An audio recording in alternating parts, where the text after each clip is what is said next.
Good morning, dear Chair, dear honorable members. We mark this International Day on 25th November annually as, unfortunately, violence against women and girls remains a pervasive violation of human rights in the European Union and around the world.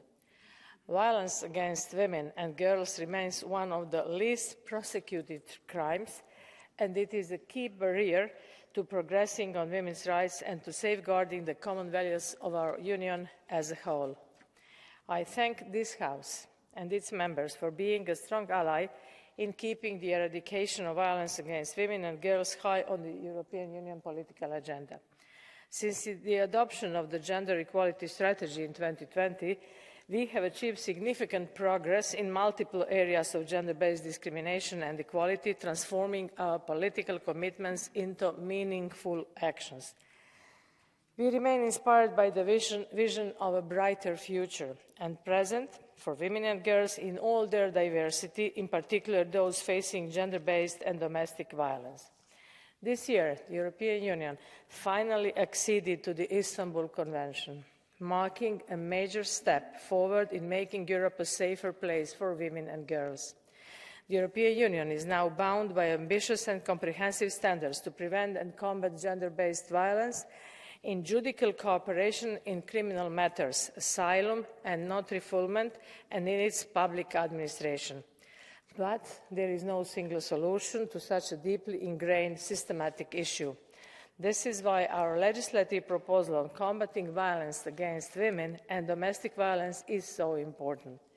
And I would like to thank this House for your invaluable support on this important matter. The proposal includes the criminalization of certain offences amounting to violence against women, such as rape based on a lack of consent, female genital mutilation, the non-consensual sharing of intimate and manipulated material, as well as a cyber harassment and cyber incitement to violence or hatred. Additionally, the proposal guarantees the protection of victims of violence against women and domestic violence, as well as their support and access to justice and the prevention of such forms of violence. Compared to the Istanbul Convention, it implements new obligations of the European Union following its accession to that convention in judicial cooperation in criminal matters. As things stand, time is running out to adopt this directive before the upcoming European elections. We must keep pushing for progress. The European Commission very much appreciates the efforts of the European Parliament negotiating team, and let me notably thank the two co-rapporteurs, Evin Insir and Francis Fitzgerald, to ensure an outcome matching the ambition of our proposal. Looking ahead, we are working on a recommendation to prevent and combat harmful practices against women and girls, as announced in our Gender Equality Strategy. With this recommendation, we intend to encourage Member States to take action to address female genital mutilation, forced and child marriages, honour-related violence, forced abortion and forced sterilisation, and other harmful practices that disproportionately affect women and girls. On 29th and 30th November, the Commission will hold the first meeting on the newly established European Network on the Prevention of Gender-Based and Domestic Violence, which will bring together Member State experts and key stakeholders to explore emerging issues and discuss new practices. The role of men and boys in the prevention of gender-based and domestic violence is key and will be a key focus of the network. In the G7 setting, the European Union contributes to the strengthening of the accountability of the leaders' political commitment and to ensure gender mainstreaming is a cross-sectorial principle in the G7 activities. We also continue to be fully engaged as co-leader of the Generation Equality Forum Action Coalition on Gender-Based Violence and UN Women. On the International Day, the Commission is joining the UN's global campaign to end violence against women. The European Union expresses its unwavering support for women and girls who have suffered from violence as victims and survivors, and we condemn the use of sexual and gender-based violence as a weapon of war. We stand with our partners, civil society, women's rights groups, and human rights defenders in their call for justice and accountability. Thank you. Σας ευχαριστώ. Προχωρούμε στον κύκλο των ομιλιών. Thank you very much. Our next speaker, on behalf of the group of the European People's Party, I'd like to give the floor to Ms.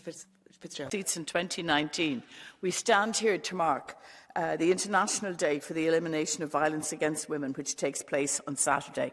Sadly, as we all know in this House, we have an epidemic of violence in even increased numbers during the COVID-19 pandemic.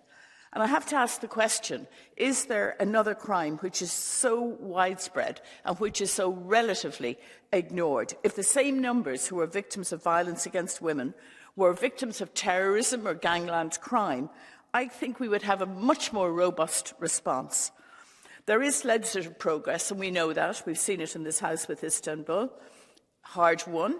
And now we have the opportunity to conclude a robust directive right across Europe, and the first, surprisingly, of its kind to tackle violence against women and domestic violence. Evan Inser and myself are working hard on this directive, but I have to tell you, colleagues, it is an uphill battle with the Council. And I have to wonder why on earth are the Member States not rushing towards this goal, refusing really to be honest and say that without robust relationship and sexuality education, we will never overcome this phenomenon. And crucially, refusing at present that the most heinous crime of rape should be included in the directive. Why is it so hard for the Member States to accept this? We have all sorts of excuses, but really, if you're serious about this issue, surely rape should be included and the issue of consent in any directive on violence against women.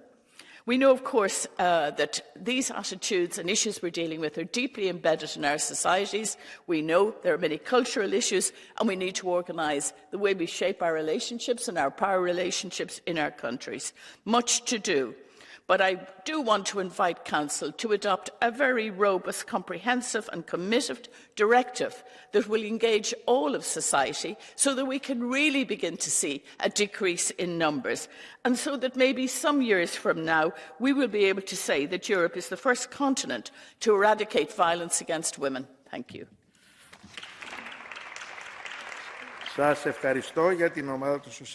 Thank you very much. On behalf of the Socialists and Democrats, I'd like to give the floor to Ms. Garcia Perez. Gracias. Thank you. Grazie ħafna, President. Għal darbohra ħna qegħdin infakru l-Jum Internazzjonali tal-ġlida kontra l-violenza fuq in-nisa.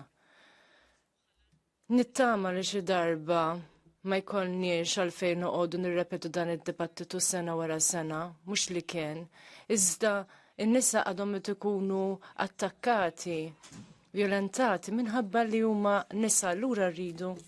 Mensaje claro y unísono de apoyo y solidaridad con las mujeres que son víctimas de violencia de género y con sus familias, y especialmente con sus hijos, que muchas veces quedan huérfanos de su madre por el terrorismo machista de sus propios padres. La violencia contra las mujeres no distingue de clases sociales, ni niveles culturales, ni origen geográfico, ni credo religioso. Ocurre en todos los segmentos de la sociedad y en todos los lugares del mundo. También en nuestra civilizada Europa, aunque algunos pretendan negarlo, donde 1 de cada 3 mujeres sufrirá en algún momento de su vida algún tipo de violencia. Hemos dado un importante paso adelante. La Unión Europea ha ratificado por fin el convenio. The European Union has ratified the Istanbul Convention, and we now are going forward with a directive to eliminate violence against women.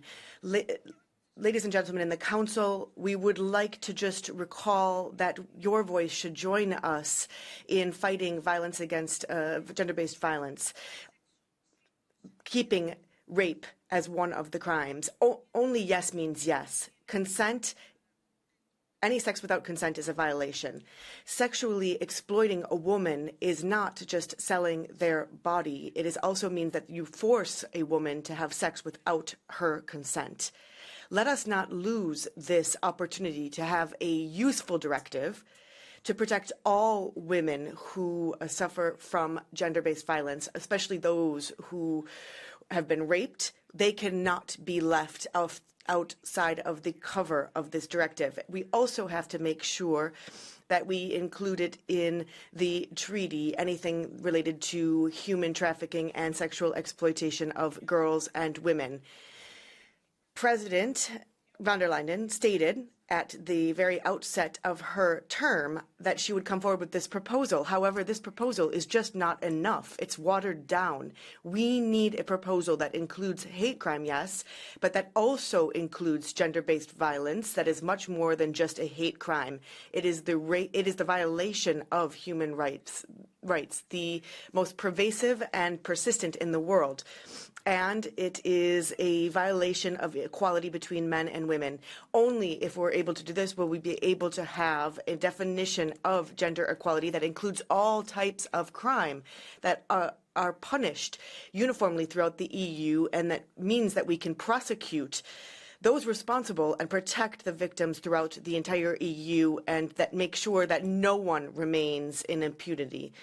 Now, I'd just like to recognize and acknowledge all of those organizations that are working in defending women's rights.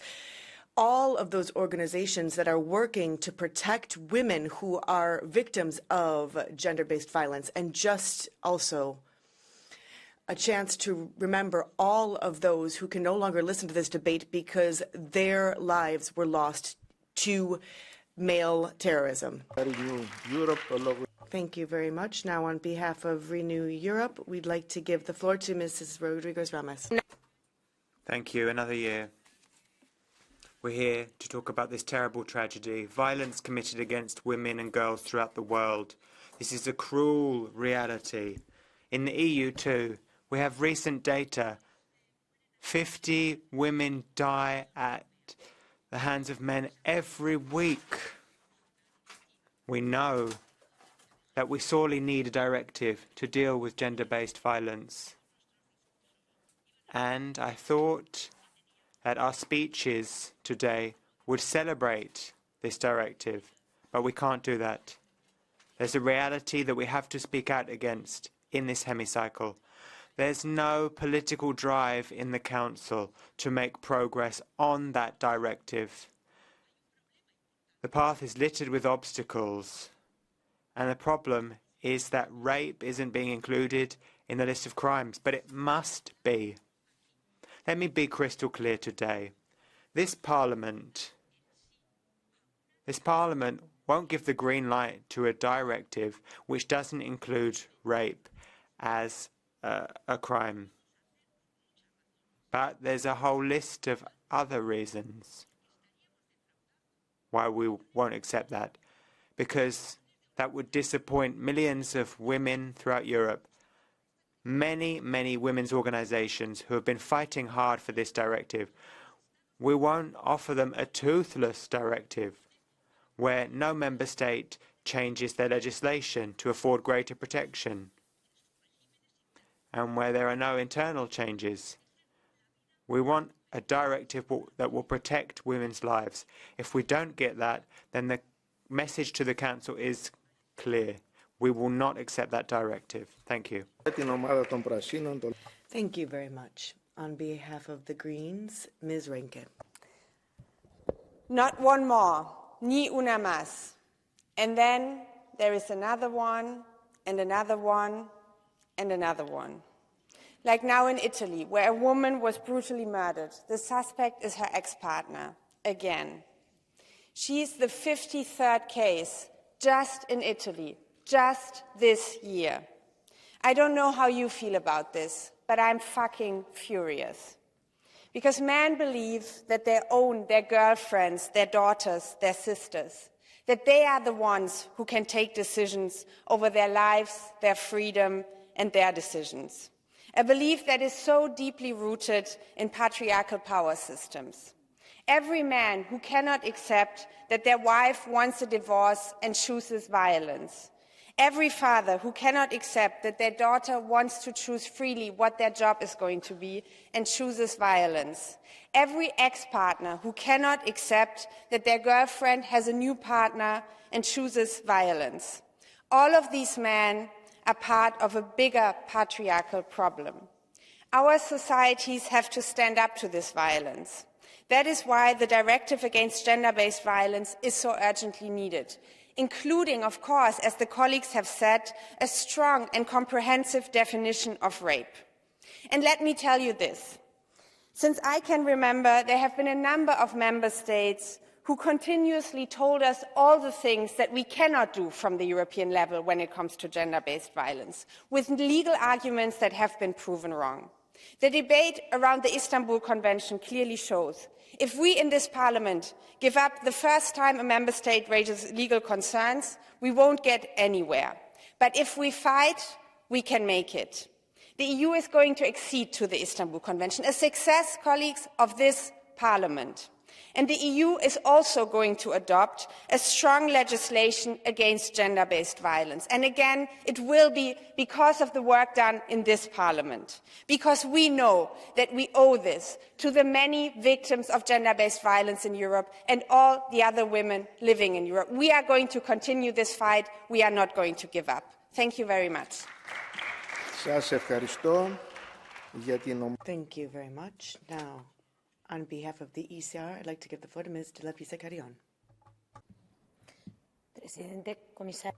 President, Commissioner, colleagues. Now, we must give the right response to the dramatic situation of violence against women. It's clear that current policy have not been able to protect women sufficiently. Data shows that insecurity has increased. In Spain, 49 women were killed by their intimate partners in 2022.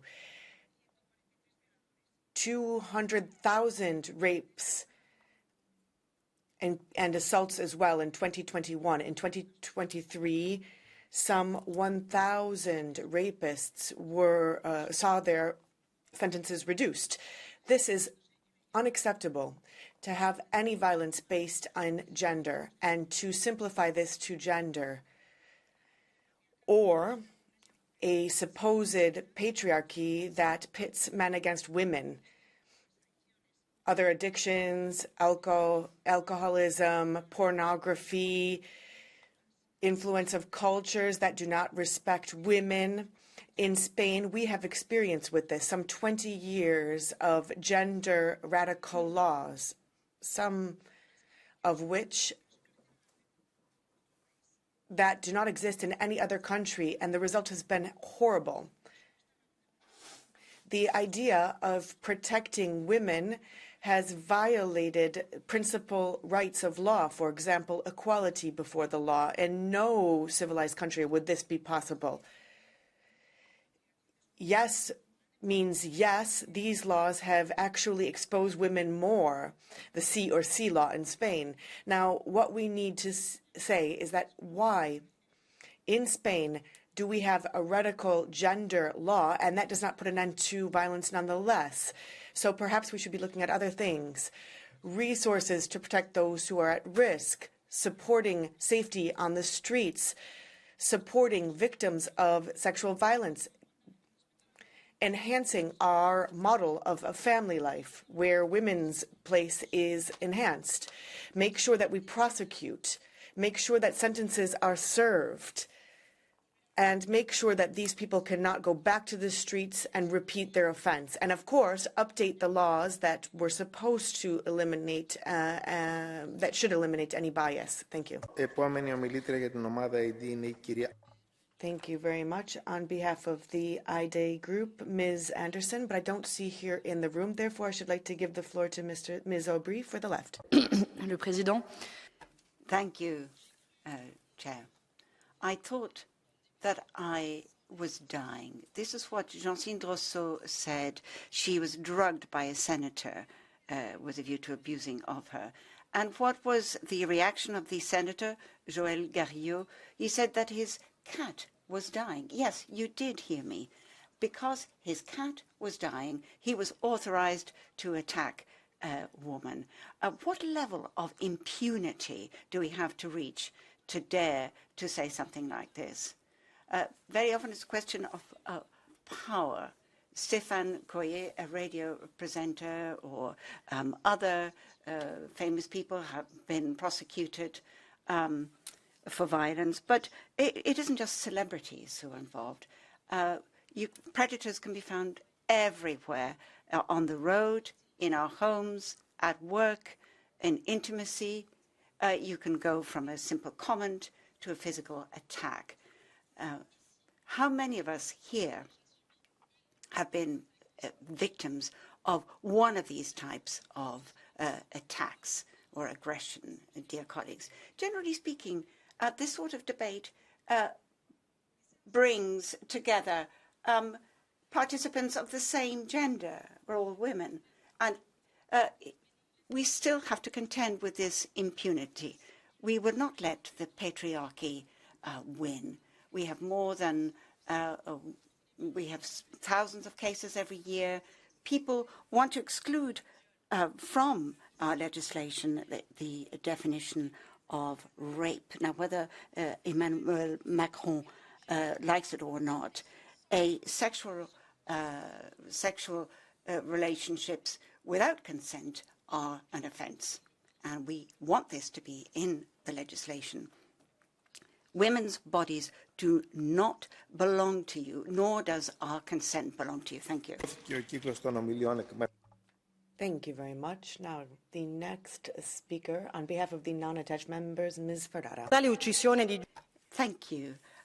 Giulia Cecchettin's brutal death has really shaken public opinion in Italy.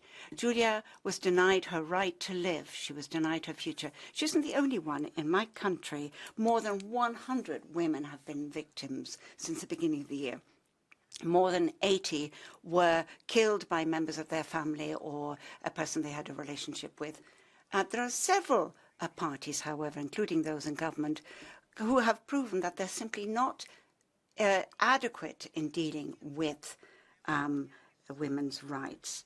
The Lega or Fratelli d'Italia haven't even supported the Istanbul Convention and our membership thereof.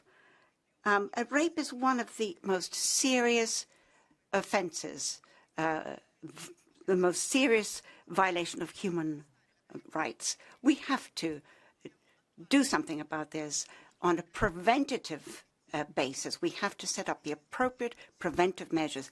Any legislative, social and cultural initiative which protects women will contribute to a safer and more equal future. Thank you very much. Now, Ms. Colin Austerle. President, 1 year ago, in this same hemicycle, on the 2022 International Day for the Elimination of Violence, we had high hopes. There was going to be a first European law dealing with domestic violence and other violence against women.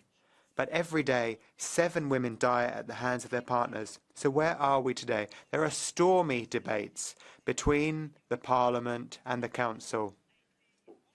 Parliament has been ambitious, but the Member States have been blocking us or even dragging us backwards, including France. 100,000 women suffer rape every year in the EU, and what the Commission is putting forward is that rape is unconsented sexual relations. The Member States haven't even put forward an alternative.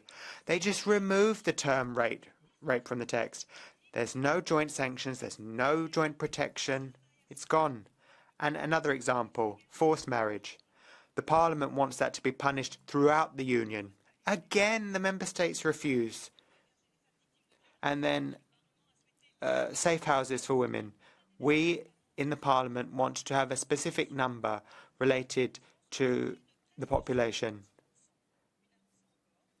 And there might be a 70% increase, but the Council doesn't want it. And then further protection for victims. We have put forward tags for the perpetrators, which could be used to monitor those perpetrators so that they stay away from their victims. This seems like common sense, and yet again, the Council refuses it. Now, on sexual harassment in the workplace, the Parliament says that this continues to affect too many women and that it should be criminalised. Again, the Council won't include workplace harassment. Now, the directive cannot just be mere words. It must truly protect women. We can't continue to have this debate every year in this hemicycle as we celebrate the International Day for the Elimination of Violence against Women.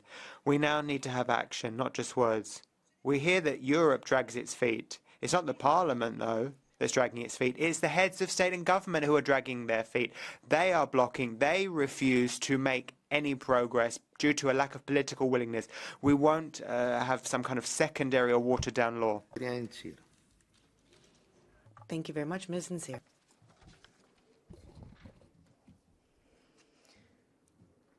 Women's and girls' cry for help sounds different, but yet they're all the same. The response of our 27 member states are, however, shameful. An estimated of 81,100 women and girls were murdered intentionally 2021. More than half of them were killed as a consequence of domestic violence. More than 60% of women have experienced some kind of violence on their phone or online. Every third woman above 15 in the EU is a survivor of physical or sexual violence. But these are not only figures. Behind every and each number, there is a person, a woman, a girl, a mother, a daughter, a nurse, a doctor, even a lawmaker. No place is safe. Homes, schools, workplaces, squares, streets, or social media platforms. Women and girls are continuing being punch bags and shooting boards for men. Together with my co-chief negotiator, Frances Fitzgerald, I'm continuing the struggle to ensure that our 27 member states understand that we must have a strong directive to combat this heinous violence. But the year is 2023, and still a majority of our member states refuse to include the most important legislation as a part of the package, consent-based rape legislation. Since we introduced the legislation back in 2018 in Sweden, thanks to the women's organizations such as Fatta and under the Social Democratic lead government, the sentences have increased with over 75%. It is shameful that governments as those in France and Germany still refuse to understand that only yes means yes to the two men that right now are responsible for the decisions there in France, President Emmanuel Macron, and in Germany, Minister of Justice Marco Buschmann.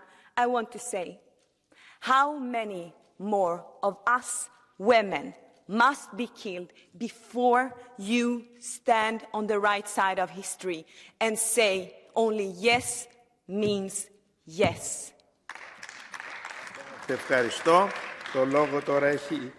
Thank you. Now I'd like to give the floor to Ms. Che.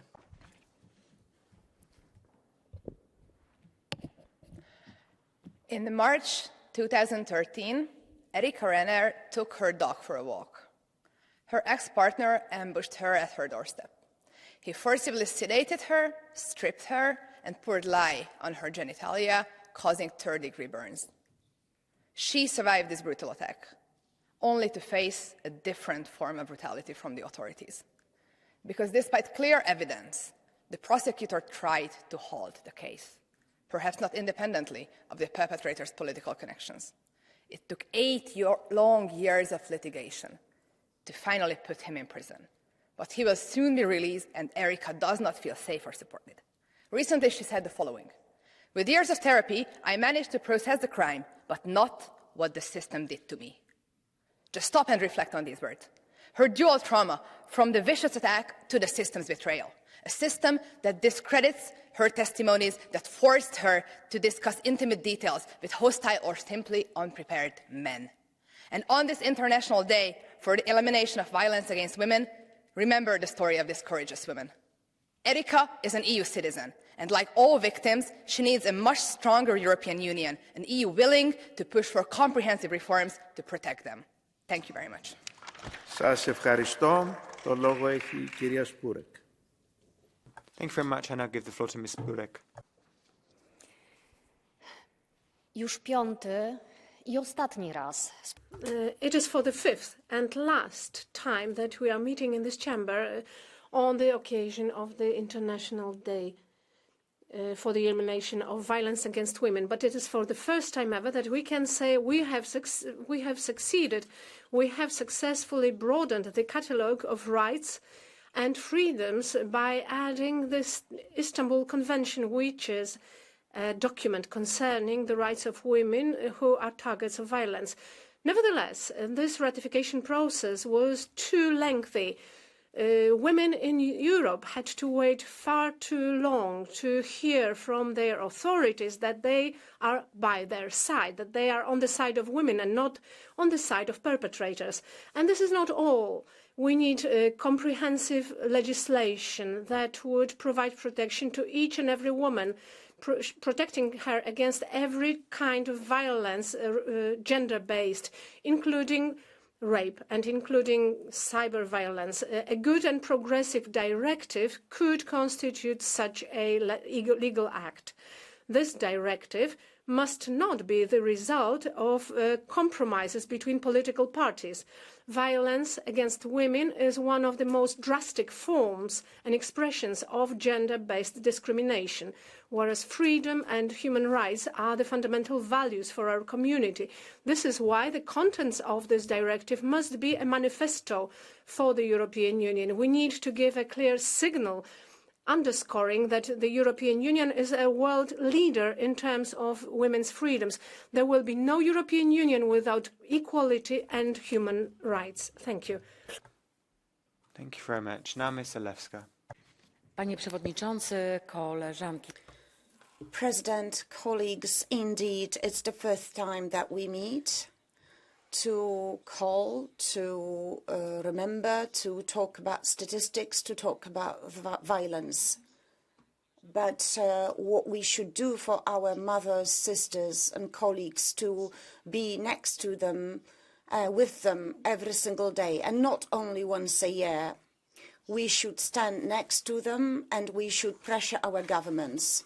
What I have missed for the past 5 years would be an analysis, a comprehensive analysis of the system as a whole, because it's not enough to quote data and information. We need more information, how education works, how justice works, to understand why in some of the systems it just bears no effects. We live in the 21st century.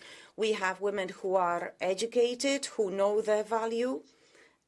I would just like to give you an example of such actions, because we have managed in Poland to do so above any political divides. We've introduced new laws and will introduce more laws that will separate the perpetrator from the victim immediately from day one. So any perpetrator of where there is a risk to health of the family needs to leave the residence immediately, with immediate effect, and they also are banned to approach the residence for the subsequent 15 days, and police treats this as a priority.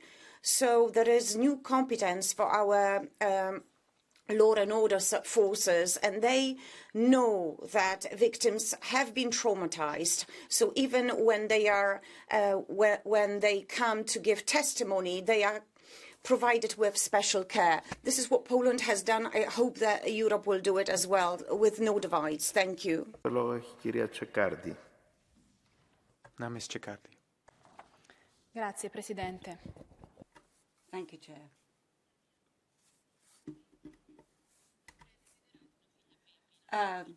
I've always wanted to have a little girl to be able to play dolls, to take you to dance class, piano class, to give you some advice when you grow up, when you will start falling in love. You'll have a few disappointments, but you manage to get up again if I will have been a good woman, a good mother. I will teach you to believe in yourself, to be independent psychologically and financially, to love somebody, but without denying yourself. I think that when you're old enough to understand, you should never accept any attack, any violence, even if it's minimal or apparently harmless, not even a joke. I will teach you to report, to defend yourself, to learn to take your distance from people who will want to wound you. And I will teach you to hate violence, not to be subjected to violence. Grow up and never regret being a woman. Be proud. Keep your head high. Remember to love with all your heart and without any fear. This is the message I wrote to my daughter when she was born 4 years ago. And I think that the first message, the first way we can help women emancipate is in the home. The first results which were obtained thanks to the awareness of women who gradually became aware of their independence. We have to defend our freedom and our awareness. Unfortunately, there are very few men in the House today. There are all women here. That's the question we should ask ourselves. Is this something which only concerns women, or does it concern men as well? Does it concern mothers and fathers? Yes, both have a task, which is to educate their children. Thank you very much, and I'll give the floor to Ms. Rodriguez-Palop. Thank you, President. Today is another International Day for the elimination of violence against women, the last during this parliamentary term. We have mixed feelings. In the FEM committee, we have fought hard to prosecute the perpetrators and protect victims. Yet, we have not managed to get violence against women included as a European crime. And yet we do have a potential directive, but we need to move forward with this directive. How can the member states refuse to include rape as a specific crime? We can't have a directive which falls below the Istanbul Convention. If it is non-consensual sex, then that is tantamount to rape. Only yes means yes. There are also changes underway to the directive on human trafficking. We need to deal with the traffickers. But there are also women who have to deal with misogyny every day, including at the hands of the extreme right. It's terrible that there's more and more male chauvinism in the institutions. Vox, the political party,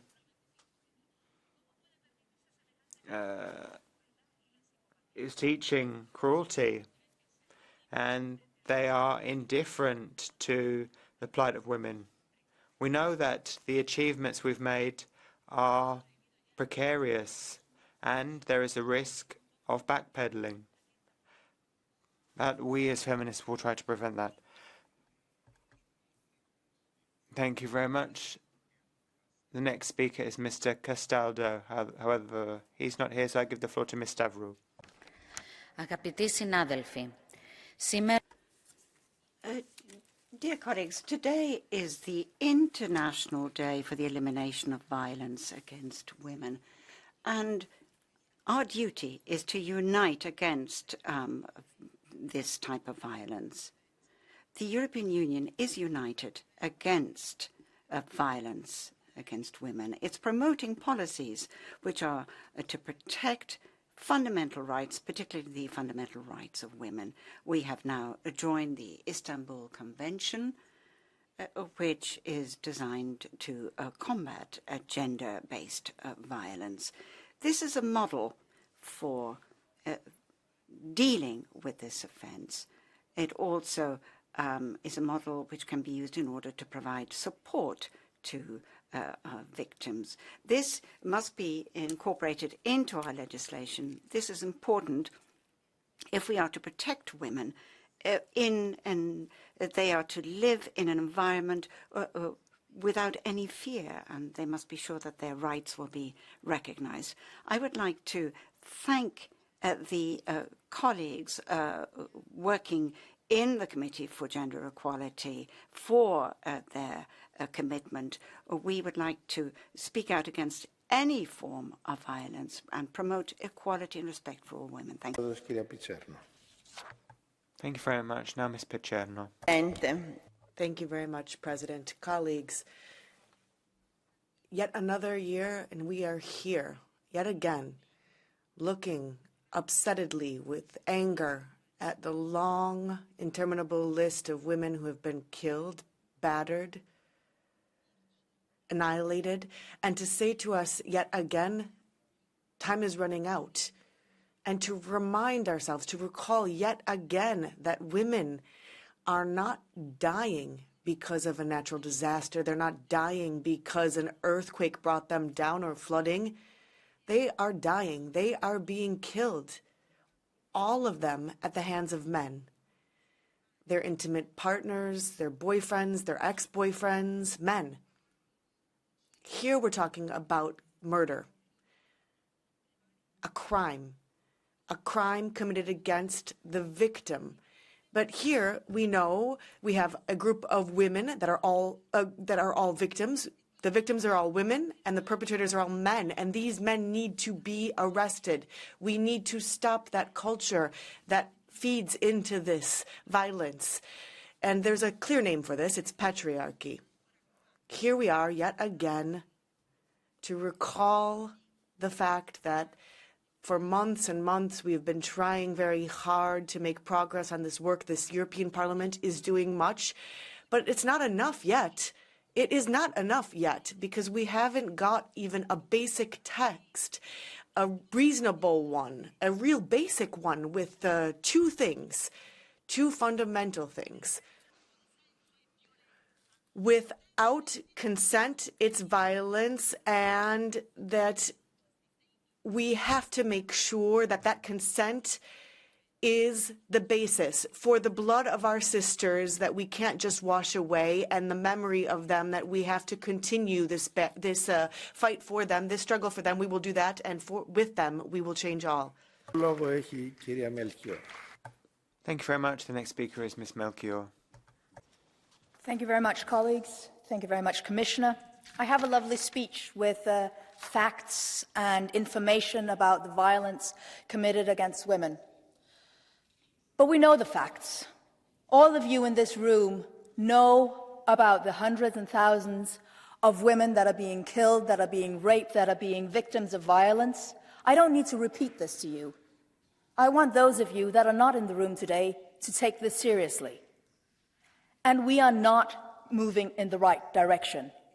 Last week in Reykjavik, there was a presentation of the Reykjavik Index, showing the view of our populations, of women as leaders, of women as human beings.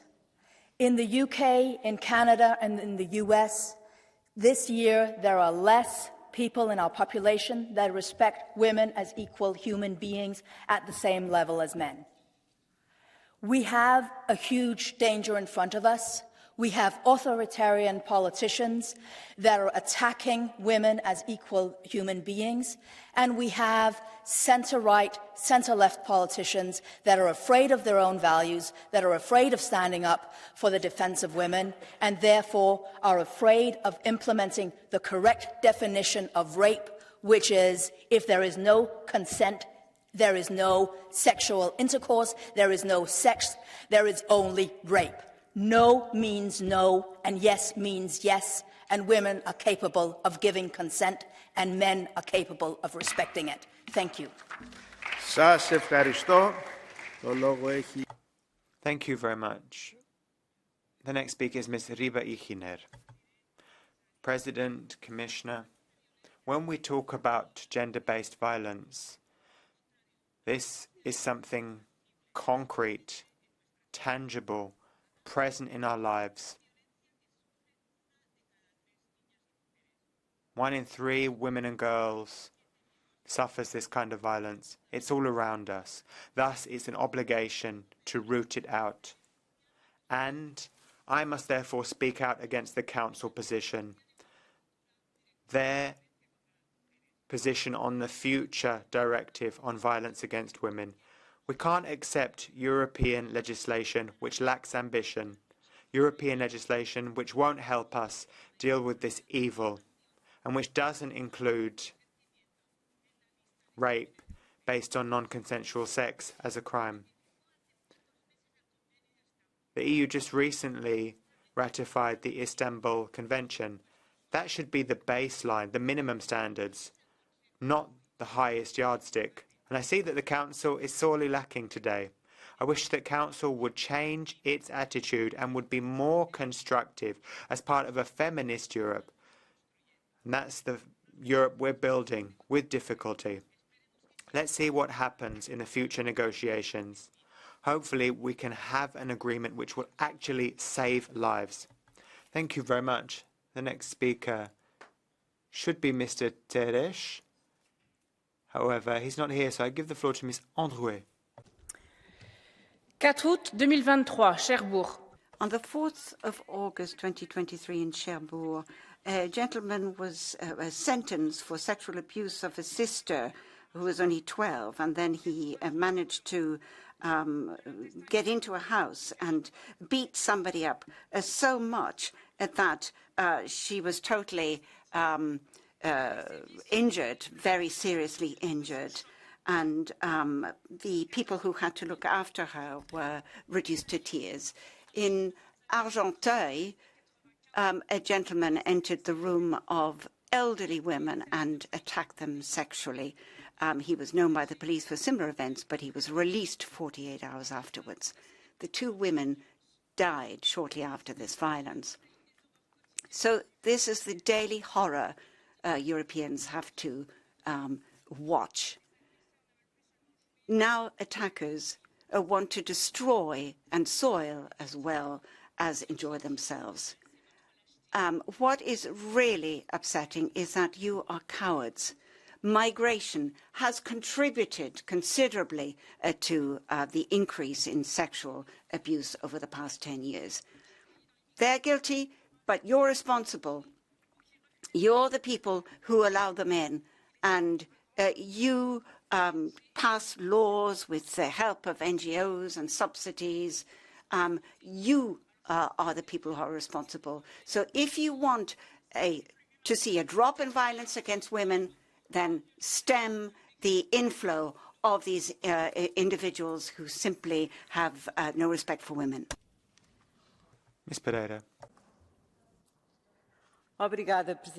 Thank you very much, President. Here we are yet again talking and commemorating the International Day for the Elimination of Violence against Women. This is not just another day, but yet a manifestation of our commitment and our support to those women who are discriminated against and where violence is perpetrated against them. Now, women are subjected to different types of violence, FGM, sex work, trafficking, battering, murder, rape. All of these things are a part of discrimination and the unfair treatment of women, the fact that there is not protection of the physical and psychological integrity of women, that this is a violation of all of the rights of all of the women. And we should look then at how to persecute this violence against women with instruments of prevention that actually has an impact on the daily life of women. We must focus on prevention and work towards the elimination. Moreover, it's fundamental for the member states to take all of the measures necessary to protect women with a public, decentralized network to protect the women, the victims, to make sure that there's also training, sounding the alarm and the measures necessary to support them. We need robust funds there and political will as well. Violence against women is not something that we can do by delaying it. We have to make sure that we are attacking this. There shouldn't be anyone who is not held accountable. Thank you very much. I now give the floor to Ms. Pitikainen. Naisiin kohdistuva väkivalta on edelleen laajin ja Thank you very much. What's happening towards women? This kind of violence is a scourge the planet over. It's 2023 now, and it's unbelievable that we are even still talking about this, that we even have to still talk about protecting women and their rights so that they can live safely in our societies. It just beggars belief. And yet, once again, we're talking about this. And of course, this is a European Union issue. Now, admittedly, the EU has ratified the Istanbul Convention. This means that in our legislation, we outlaw all violence against women, which is undoubtedly a good thing. However, perhaps we ought to be more insistent with the Council, asking the Council to do a lot more, because there are countless forms of violence against women, and they need to be tackled via this directive. Rape needs to be included as one of the crimes in the directive. It's only in that way that we'll make any progress. I think that the Member States need to do a great deal more, but I think that we need to work together as Parliament, Council and Commission. Women are human beings. That means they are people who enjoy rights, fundamental rights which cannot be trampled upon. And women's rights are fundamental rights. That means that women have the right to do as they see fit with their own bodies. Women have the right to live safely without being subject to violence. They must be able to access services. If, unfortunately, they are victims, they must receive support. So all of us must act so that we end this kind of violence against women once and for all. We have to do it at home and elsewhere. Thank you very much. And I'll give the floor to Mr. Engeler. I'm glad that finally we have ratified the Istanbul Convention as a European Union, but I ask myself, why did it have to take so long when our values are so clearly enshrined in our treaty? But the Istanbul Convention alone is not enough. This week in Malta, in my country, we remembered the murder of Bernice Kassar last year, murdered by her former husband. The Istanbul Convention alone did not save her.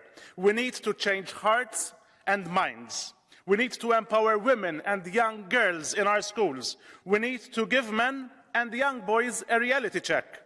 And I urge all member states, and I start from mine, Malta, to stop the resistance that we are currently finding in the Council in including a clearly defined rape in the directive on gender-based violence.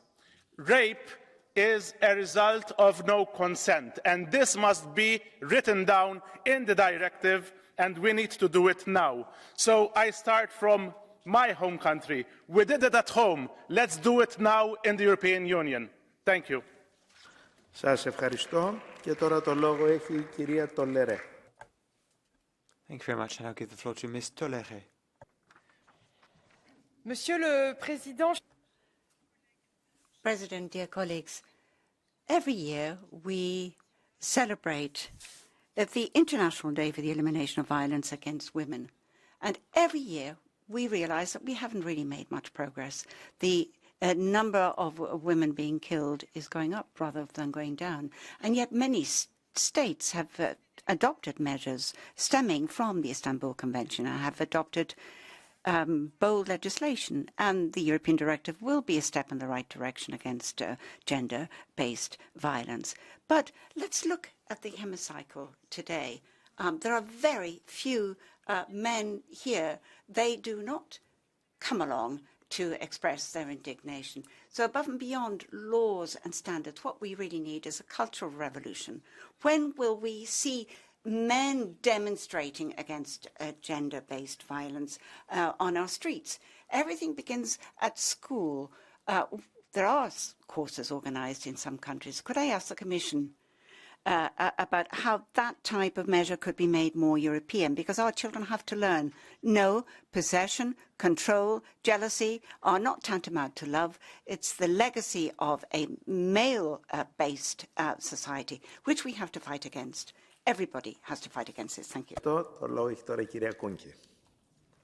Thank you very much, and I give the floor to Ms. Kunke. Thank you. We read in the headlines every day about sexual assault, and women are consistently the victims. Women who are exposed, but there's always a he in the news. A man that's not necessarily in this same headline, but yet these are attacks, and sometimes the crimes are not included in EU legislation, but they must be. Now, there is a lack of specific legislation against rape based on the concept that only yes means yes. In police headquarters, often what we see is that many of the victims have to face the fact that they were somehow complicit in the crime, and we need the exhaustive list of legislation to make sure that we have domestic violence as a law, as a crime. Panie Przewodniczący, Pani Komisarz, Panie, Panowie. President, Commissioner, colleagues, I'm glad that the European Parliament takes a position on this, has this debate, and I'm glad that this is a subject that actually unites us across the political spectrum. I think it's a very important message that should come out of this room and go into the world. I think that unanimity on this matter, or almost full unanimity on this matter, is something very much needed, very much expected.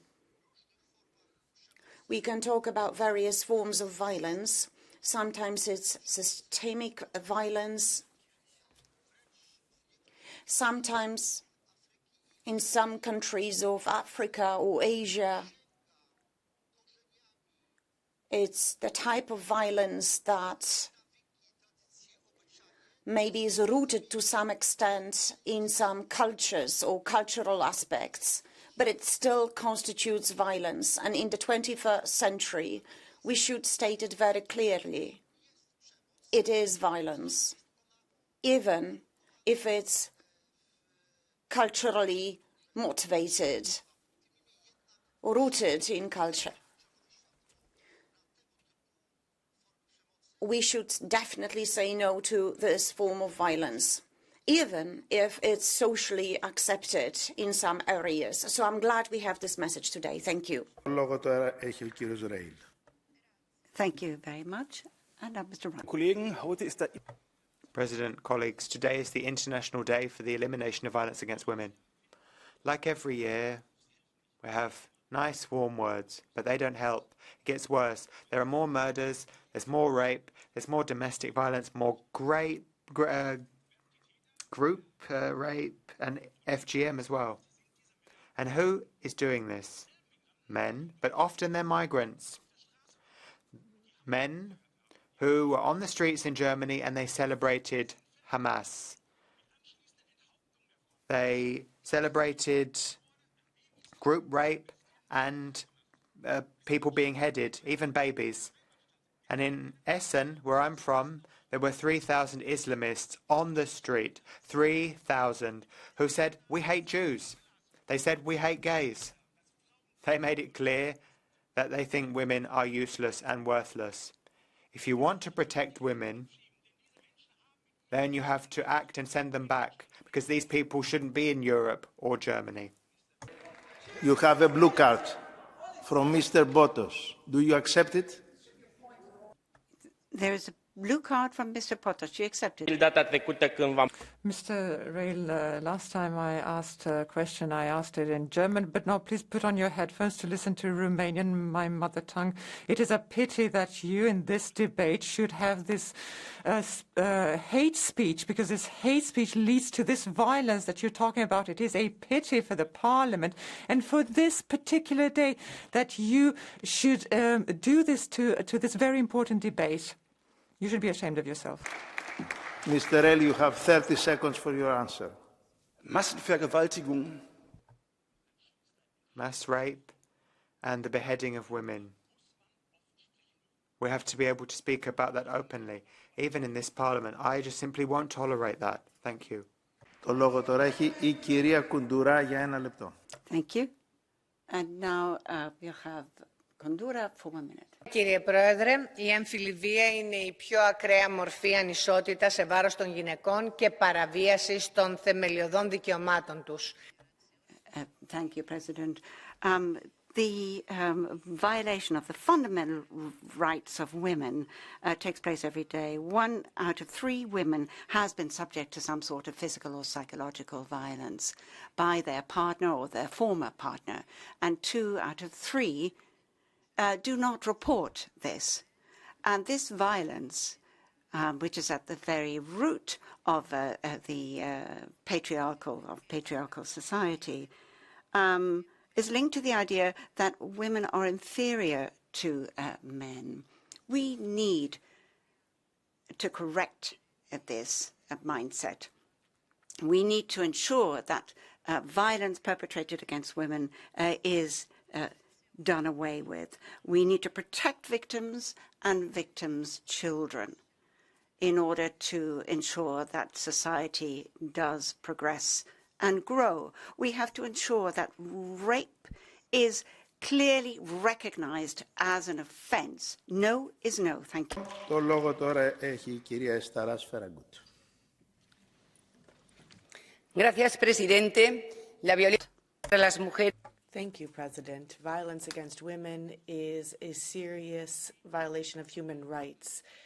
It prevents peace, equality, and all other human rights. 1 in 3 women continues to be a victim to violence on a daily basis. We see this type of violence against women.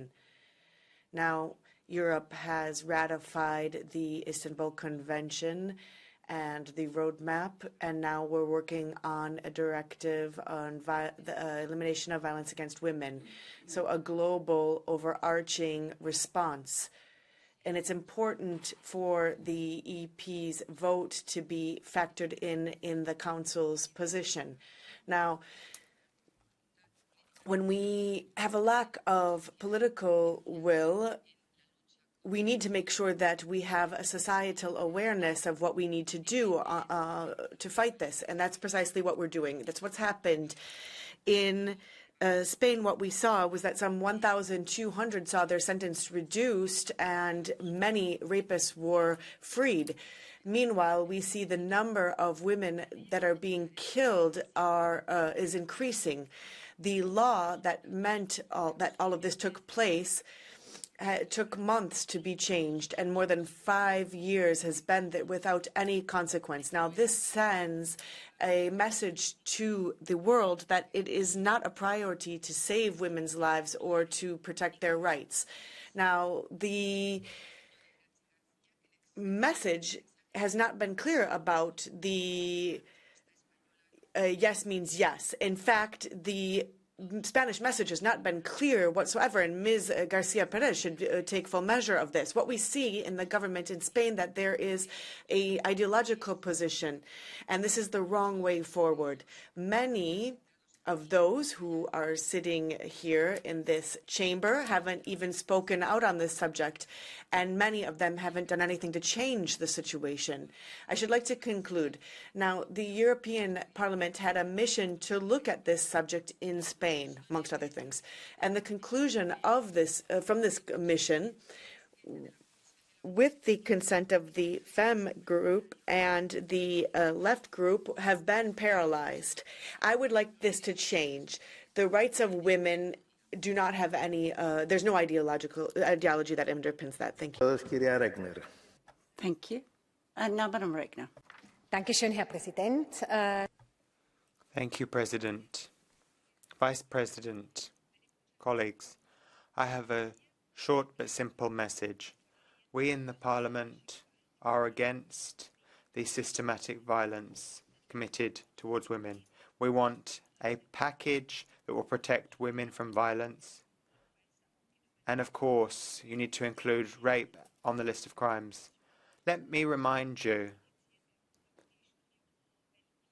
we only managed to get the Istanbul Convention ratified because we in the Parliament fought for it. We asked for the legal basis to be introduced, and it happened. So I say to the Council, look, there is a strong legal basis. You must include rape in the list of crimes.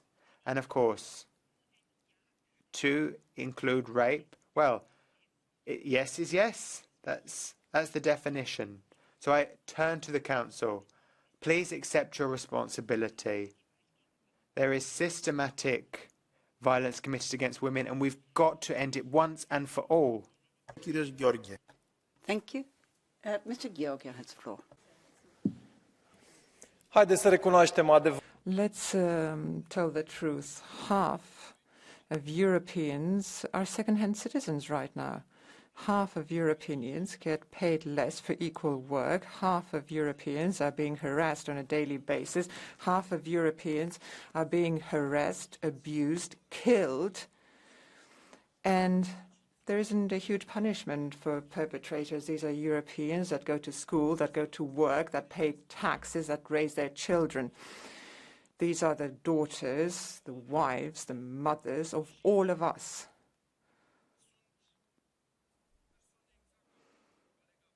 And they are people, just like women that today you see with a black eye and tomorrow you don't see her at all. Because there is no crime done out of love. Love doesn't kill. But the indifference of European authorities is stark.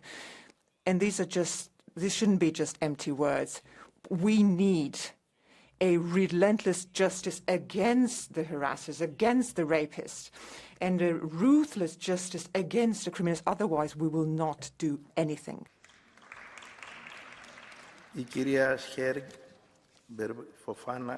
Thank you. Thank you, President. Violence against women and violations of human rights is pervasive around the world. One in a third women at some time in her life has been subjected to violence, beatings or cuts, or in the worst case, honor crimes, femicide. And we see these crimes here in Europe. We can add to this child pornography as well as kidnapping and trafficking. We've seen that there has also been an economic boom. 125 countries actually have a crime on domestic violence, but at the same time, they are somewhat tentative when it comes to consent in the law within the framework of that. And it's often a weapon used in conflict areas. What we need to do then is to carry out a full fight to make sure that rape is a crime, that anything where there's non-consent, no means no, yes means yes. This should be integrated into the directive to mean that this is Europe be the first continent to eradicate gender-based violence. Thank you. Thank you, Mr. Verheusen.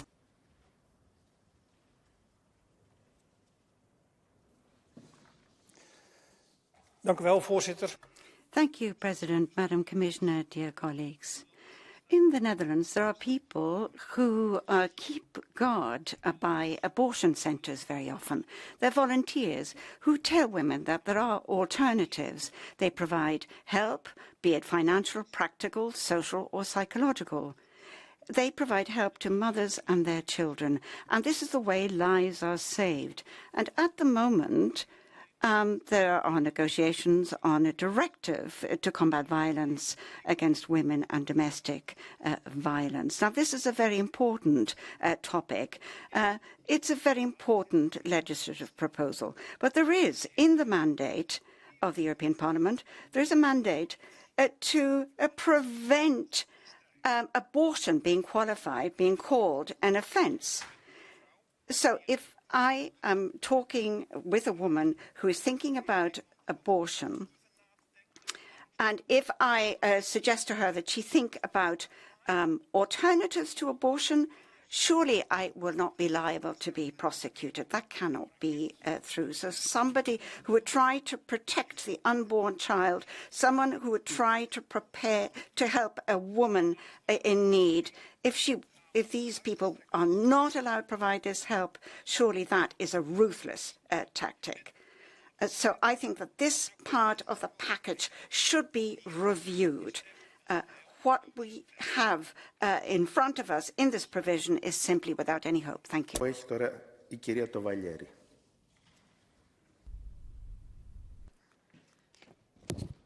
Tovaglieri. President, colleagues, 2023 has not come to a conclusion, and yet we have 105 women who were killed in Italy alone. Giulia Cittadini, who was brutally killed the day before she was set to graduate. Now, the family and all of the families of victims are in our thoughts. We send our condolences, but let these not be empty words. Let us do something tangible such that this doesn't happen anymore. In Italy, we are working on this throughout all the institutions at all levels. Indeed, the strengthened Red Code is a preventive measure in Lombardy. We started the legislative procedure to start with a double murder, the crime thereof, where there be an increase when there are extenuating factors. And we would like to see this happen in all of the member states in Europe. We recognize the fact that a law will not be able to save lives if we don't do something in the run-up at school, educating children at school, and indeed our government has this in the pipeline.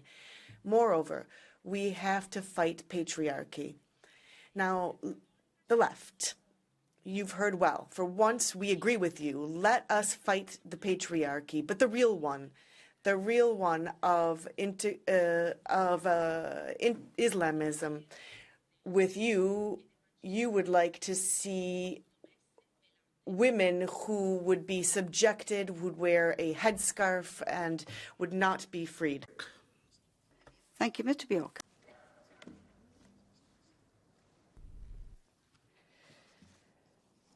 Våldet mot kvinnor och flickor fortsätter. Thank you very much. We continue to see violence committed against women and girls. It's structural, but it affects us all. It's an issue for all of us. We see that these women's rights are limited because these women can't contribute to society. Sometimes they even lose their lives. We really need to strengthen the laws. We need to provide better protection for those who suffer. And we need women's shelters to have more resources and more recognition for them. We need a strong feminist movement which fights hard for the rights of women and girls. And we need to deal with the men and the boys who do this. This isn't what being a man is about. You can't buy a woman's body. You can't buy sex from a prostitute because that is tantamount to violence too. We have an opportunity to accept responsibility. We have legislation against trafficking of girls and women. That is needed. We need that legislation. We also need legislation, a directive on violence against women, where there has to be consent, and only yes is yes. Thank you very much. Mr. Coelho. Thank you very much, President, Commissioner, colleagues. This is a debate which is relevant to all, men and women alike. Violence against women is widespread. It is a widespread and systematic violation of human rights.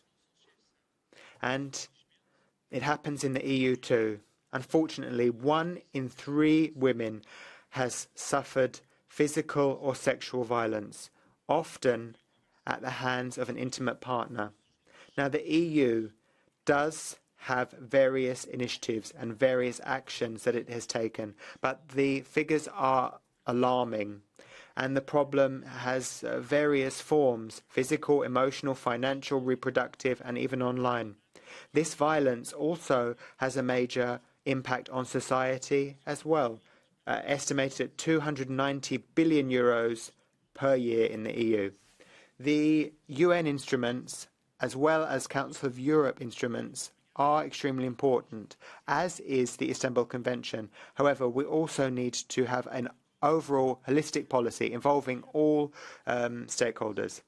I welcome the fact that there is a gender equality strategy for 2020 to 2025 and that the Council is working on a directive to deal with domestic violence. However,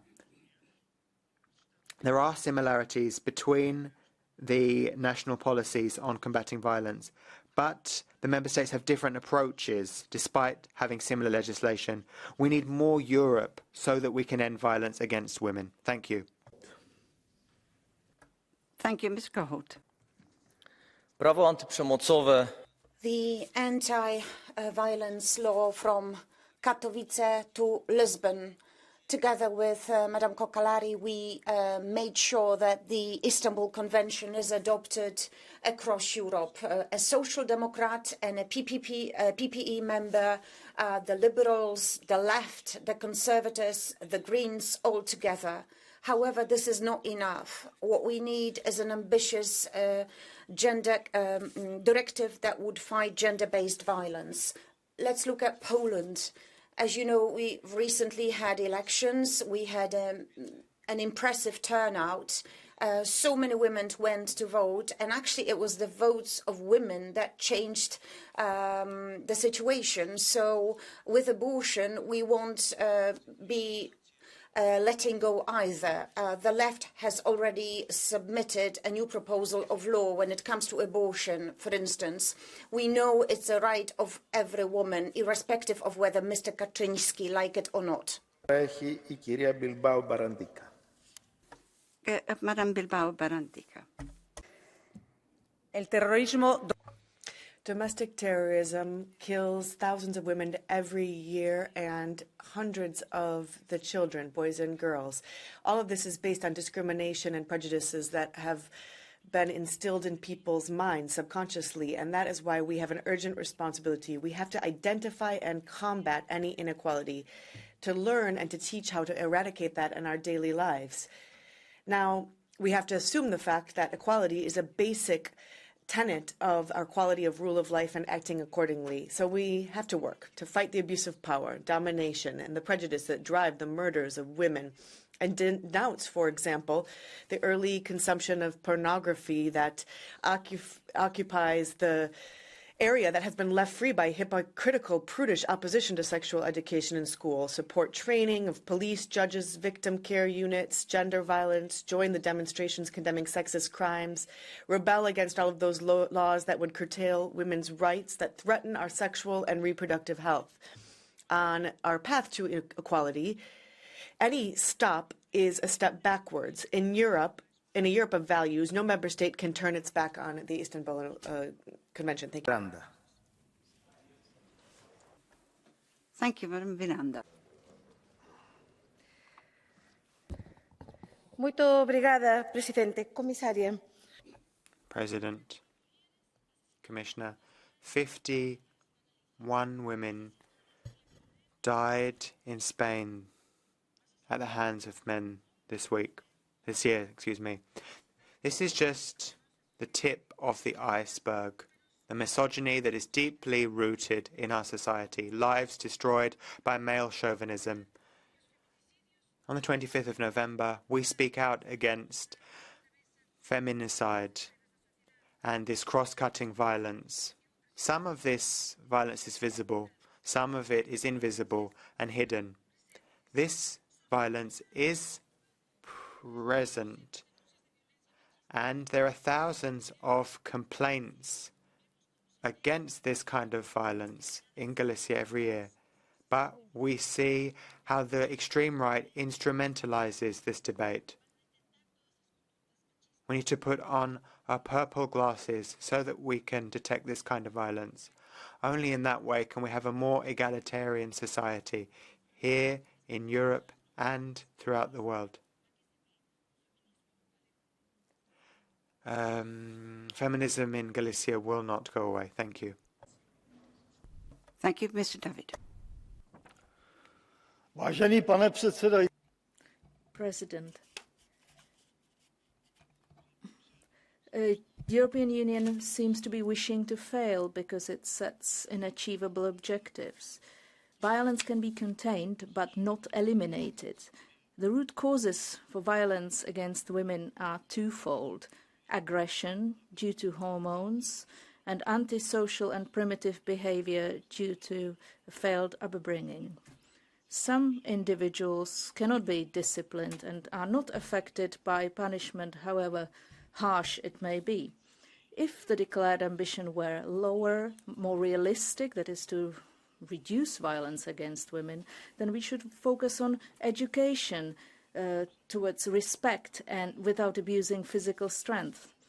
Furthermore, we would have to drastically contain the influx of Muslim immigrants with their ideology demanding obedience and subordination of women by force, female genital mutilation, so-called honor murders of disobedient daughters and sisters. No-go zones are outside police control. Unless we drastically contain migration from Islamic countries, we cannot secure safety and proper education. Declaration of the International Day of Elimination of Violence against Women is pure hypocrisy.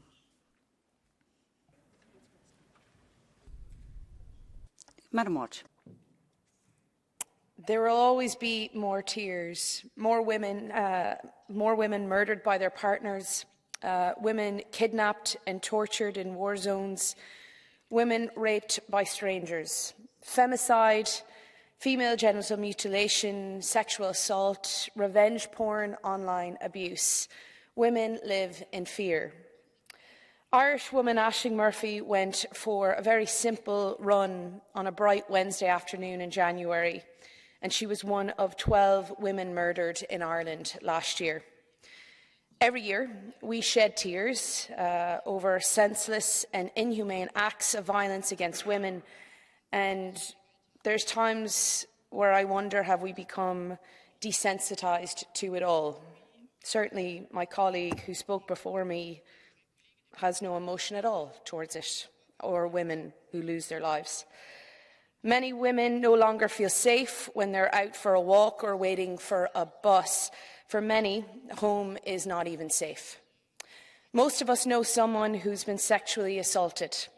More and more of us are recognising that we or people we know have experienced domestic or emotional abuse, and those numbers are rising. And there are tears, fearful, empathetic, angry tears. There are always more victims. There are always more women we have failed to protect. And today, let us take the time to recognise that we have not made European women feel safe, and let's take a moment to recognise the fear still remains. Let us also take those tears, that emotion, that anger, and turn it into change. And fundamentally, call out the nonsensical commentary from the extreme right, like my colleague before. We cannot drag our heels on the Violence Against Women Directive, and I call on EU governments, Spanish missing here today, to push for an agreement on this immediately if we are serious about protecting women and young girls. Thank you very much. Σας ευχαριστώ. Τώρα τον λόγο η κυρία Νόιλ. Thank you, Madam Neuchel. Sehr geehrte Colleagues, I want to share an experience with you. I'm a German MEP, and this might be the 5th time that Germany has blocked something in Council, but we have it already implemented in Germany. What about the Women on Boards directive? We already had that in Germany, but Angela Merkel blocked it in Council. We have something similar happening again. No means no, yes means yes. That already exists in Germany. So how can it be that when we speak to the German Justice Minister, why are you blocking it? Why are you blocking it if it's good for German women? But then you're blocking it for European women so that they're on an equal playing field. I don't understand it. Bushman, the Justice Minister from the FDP, is blocking rape being included on the list of crimes for the Violence Directive. How can it be? How can it be that such a big country, such as Germany, is causing this gridlock in Council? I don't understand. Thank you. And now Madam Hahn has the floor.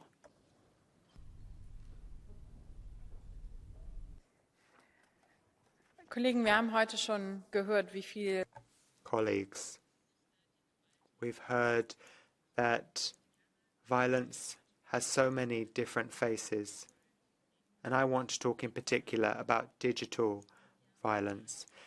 Women are harassed, threatened and sworn at on social media every day, and that attacks your intimacy, your privacy, because we've all got our phones in our hand. 1 in 10 women in the EU has had to deal with harassment online. That is a terribly high number, but it's not shocking, is it? I'm one of those women who suffered that kind of discrimination, that kind of harassment online. If women have a strong view, then they're quickly attacked. They're overwhelmed with attacks. That includes attacks from the political right in this House. We can't allow women to be driven out of the public sphere. Women shouldn't be afraid for their safety and their mental and physical health. We need to take online harassment as seriously as harassment in real life, and we need to clamp down on it with everything we have in the rule of the law. If we're going to have a lively democracy, then women have to take part in that political discourse. Thank you. Thank you. And now Madam Langen-Siepen has the floor. Sehr geehrte Kommissarin, liebe Kolleginnen. President, Commissioner, yes means yes, no means no. We repeat this like a mantra, and we've been doing it for generations. My mother said something similar on the streets at the beginning of the 70s. We keep saying it time and time again. And what is said is that it's not that the little girls need to be properly educated, it's the little boys. And Justice Minister Bushman, your blocking of the legislation is shameful. It brings shame on the European Union. What is going on? Germany's already ratified this. We've ratified the UN Convention, the UN Istanbul Convention, and the same applies to the Convention on Disabilities.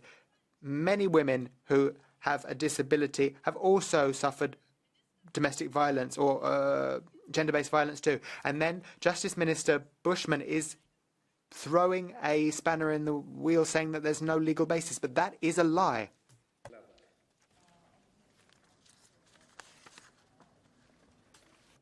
Mr. Clark. Thank you, Mr. Chair. Dear Commissioner, dear colleagues, almost 736 million women over 15 years of age around the world have experienced violence from an intimate partner. These are not only the World Bank statistics, these are the voices, the faces and the lives of women that require our urgent action. I will give you an example from Croatia. Amendments to the criminal procedure code have been announced, announcing the introduction of femicide, as well as the prolongation of prison sentences for perpetrators. This is a good step forward. We have to agree on that, but we need to facilitate reporting violence, allowing better access to women victims of violence to justice. and provide them more support. We need to deal with these structural inequalities. The majority of perpetrators remain unregistered, unreported, and because of fear of reporting, and the pandemic has exacerbated the problem. Last year, according to the UN data, violence increased more than in the past 10 years. Almost 89,000 women and girls experienced violence. Only weak persons use violence in order to feel great. We should not shut down our windows. We should speak loudly and report violence. In that way, we will introduce change into our societies and achieve equality. Thank you. Aguilar. Thank you very much. Now I'd like to give the floor to Mr. Lopez Aguilar.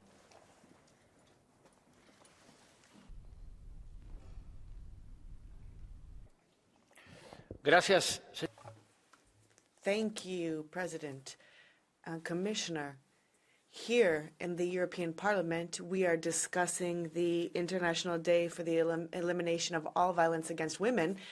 Therefore, it's important to underscore that during this term, we have been able to bring about the ratification by the EU of the Istanbul Convention, a great step forward in eliminating violence against women, a common standard in the EU.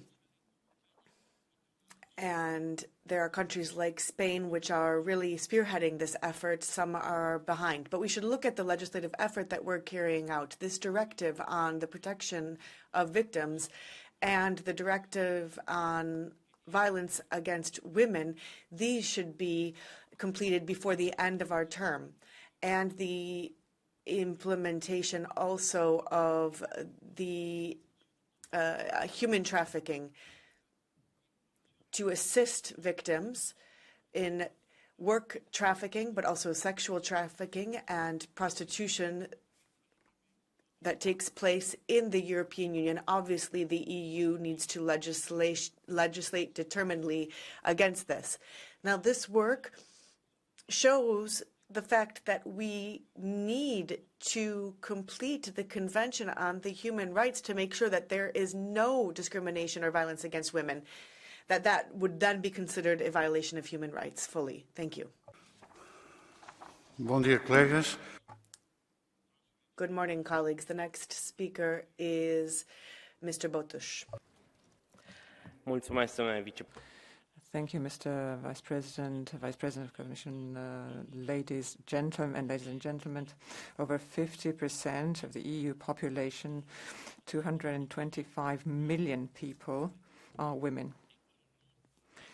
In this day and age, when we've adopted democratic values, we uphold human rights, and they are at the basis of our society. And we still talk about the violence against women. This is a scourge, a real scourge that affects too many women, from physical abuse to economic dependency, from traditions and customs that still teach women to be forgiving. And places where women are not safe, women who have to walk alone at night, and all of this needs to be considered forms of violence against women. We can adopt legislation, we can impose legislation when we're doing that, but in order to do away with violence, we need to change mindset. We need to educate our boys and men and tell them that violence against women cannot and will not be tolerated by our societies, by every one of us. Thank you very much. Muito obrigado. Thank you very much. The next speaker is Elizabeth Vosenberg-Viranindi. Thank you, President. Today, we're discussing violence, sexual violence, and violence in war around Europe, where women have been raped and families have been left without any hope. Throughout our world, in periods of peace, women are subject to violence. And this violence is on the increase. Now, with regard to the directive and the legislative proposal, which, by the way, should include rape, which should be defined, this legislative proposal is not going to be the only way that we're going to be able to reduce violence. We need to adopt a different tactic. We need to cooperate with civil society organizations in order to do something about this situation. Sexual violence, let's remember, is based on an erroneous idea with regard to gender equality, and it is our duty to train the new generation so that young people learn from a very early age that we are all human beings, regardless of our gender. Muito obrigado. Thank you very much. The next speaker is Ms. Galvez Munoz. No hay mejor manera de... There is no better way to celebrate the 25th of November would be to adopt the directive, a good directive that would mean that we would put an end to violence against women, make progress in prevention, and improve the treatment of victims and their families. Now, the European Parliament has a clear position. Having said that, the member states, the Council, have to include rape as a crime against women based on the act based on consent. Yes means yes. Now, it is excellent that the Istanbul Convention has been ratified by the EU and is now being implemented. We cannot take any steps back. We cannot accept that the directive on violence against women would be defanged because of the right, meaning that thousands of women continue to be killed for the simple reason that they are women. All women must be up to this task to protect women out of respect for women and out of respect for our fundamental rights. Thank you. Muito obrigado. Thank you very much. Now I'd like to give the floor to Ms. Yonkota. Thank you, President, Madam Commissioner. Rape, genital mutilation, physical violence, harassment, human trafficking, forced marriages before the age of 18. These are the things which one woman out of 3 can expect during the course of her life. And this really sends shivers down your spine. But these aren't just figures. These are the lives of women, of children, of daughters. We must firmly respond in Europe. A woman should be able to live a fearless life. She should not be afraid all the time. We reject all forms of violence, be they sexual, physical, moral, financial, psychological, online and offline. So I would call on a joint action on the implementation of policies and laws which would be stricter to protect these attackers, to protect the victims from their attackers. We need more than slogans. We need something to be done in reality. Education is key. Girls and boys have to learn all about consent right from the beginning. This is the way we'll fight against violence and discrimination. This is part of the Simone Veil package which we've set up in the Renew Group. We must ensure that zero tolerance prevails in Europe, and let's act now. Muito obrigado. Thank you very much. Now I'd like to give the floor to Ms. Carvalho.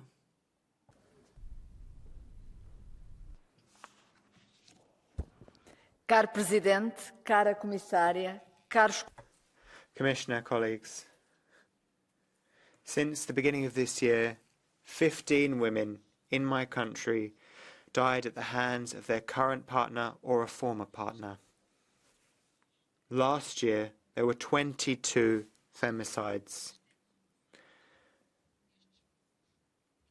These were former or current relationships, and these numbers, which are shocking, don't just apply to Portugal. Violence against women continues to be deeply rooted in many member states. We have to act together to resolve this problem, which affects us all. The EU is much more than an economic bloc. Promoting the well-being of EU citizens is laid down in the treaties, as is the fight against discrimination in all forms, as is the promotion of equality between men and women. Gender-based violence does not belong in our joint space.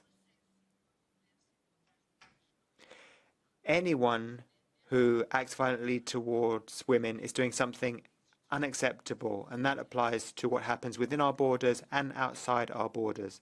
This needs to be crystal clear for everyone. In February this year, the Council finally approved the ratification of the Istanbul Convention. But it's so paramount that all 27 member states now do the same. It's also vital that we adopt a directive which will criminalise all forms of violence against women, including rape based on lack of consent. It's not just about values. We have to make those perpetrators responsible. Silence in action and inaction are forms of complicity with violence. Thank you. Muito obrigado. Thank you very much. Now I'd like to give the floor to Ms. Olsen. Herr talman, kommissionen. Thank you very much, President.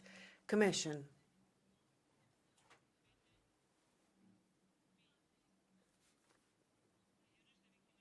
$20 million victims per year around the globe. We've given some of the names of those victims that were killed by their intimate partners. For example, a nurse recently killed.